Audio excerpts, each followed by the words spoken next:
নমস্কার বন্ধুরা, আশা করি আপনারা সবাই ভালো আছেন। আজকে আমি আর স্বরচিত কবিতা আপনাদের শোনাবো না।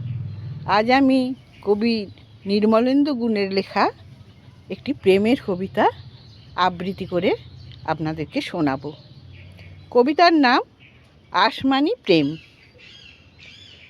নেই তবু যা আছের মতো দেখায়, আমরা তাকে আকাশ বলে ডাকি।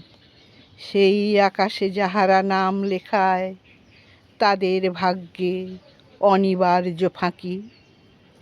জেনেও ভালোবেসেছিলাম তারে, ধৈর্য ধরে বিরহভার সব দিনের আলোয় দেখাবো নিষ্প্রভ।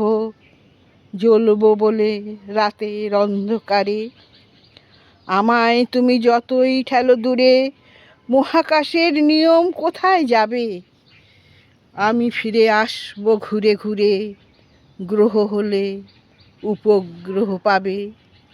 মাটি হলে পাবে শস্য বীজে, বাতাস হলে পাবে আমায় ঝড়ে। মৃত্যু হলে বুঝবে আমি কি যে ছিলেম তোমার সারা জীবন ধরে। নমস্কার। কবিতাটি আপনাদের কেমন লাগলো? ভালো লাগলে অবশ্যই লাইক দেবেন, কমেন্ট করবেন। ধন্যবাদ।